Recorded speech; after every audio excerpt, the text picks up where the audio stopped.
Goeiemôre, weer eens is die voorreg so groot om jou te groet in die naam van Jesus. Baie welkom. Ek wil vanoggend 'n storie deel uit 1 Konings hoofstuk 13 van 1 tot 35. Hierdie storie handel oor 'n profeet wat deur 'n leeu opgevreet was. En 'n mens sal nou dink, hoekom sal 'n profeet, 'n man van God, dan opgevreet word deur 'n leeu? Weet jy, hierdie storie is baie duidelik. Die Here gee vir hierdie profeet 'n opdrag. En hy moet die altare van Baal en so aan moet hy gaan verwoes, natuurlik uit die krag van God uit. En daar was duidelike instruksies aan hom gegee, hy moenie daar eet na hy sy ding gedoen het wat hy moet doen nie. En hy moet ook nie daar drink nie, en hy moet ook nie terugkeer op die pad as hy daar weggegaan het nie. En so het hierdie profeet gaan doen wat hy moes doen. En koning Jerobeam sê vir hom, nee, maar hy moet by sy huis inkom om eet en water drink en so aan voor hy sy tog aanvat. Maar hy sê nee, die Here God was sy opdragte was duidelik, ek mag nie en ek moet aanbeweeg en ek moet nie op dieselfde pad teruggaan as wat ek gekom het nie. En so het hierdie profeet toe gemaak.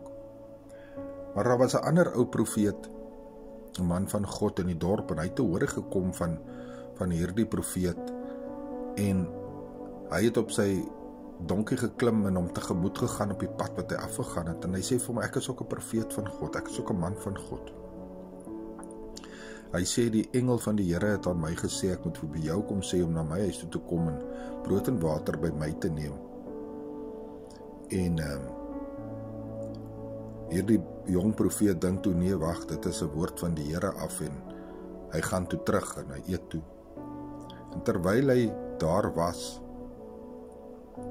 toe herinner God hom aan die opdragte wat hy hom gegee het, en hierdie man saal toe dadelik sy esel weer op en hy trek weg. Maar 'n engel of die God openbaar aan die ou profeet dat 'n leeu hy sal nie tot sy vader se graf terugkeer nie, maar hy sal sterwe.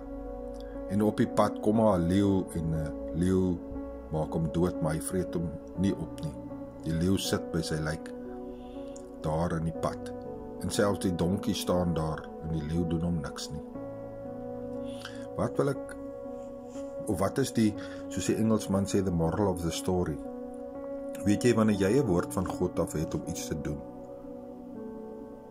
toets elke gees wat op jou pad kom. Jy weet 1 Johannes 4 vers 1 sê, geliefdes, glo nie elke gees nie, maar stel die geeste op die proef, of hulle uit God is. Want baie valse profete het in die wêreld uitgegaan. En baie mense het swaar gekry, miskien selfs ontslaap as gevolg van dat hulle nie God geraadpleeg het en eers die geeste op die toets gestel het nie. Ek wil vanoggend vir jou sê, as jy 'n profeet is, as ons kyk na Jeremia 1:5 sê dit, God getuig deur hom, dat ek het jou geken voor jy in die baar van jou moeder gevorm is, en jy is geroep as 'n profeet vir nasies, een om die woord van die Here te verkondig. En as jy die woord van die Here verkondig, gaan die vyand jou aanval. Hy gaan jou wil dood die heeltyd. Maar ons weet, Jesus Christus het vir ons beding aan die kruis, en daarom moet jy nog steeds elke gees wat op jou pad kom, toets.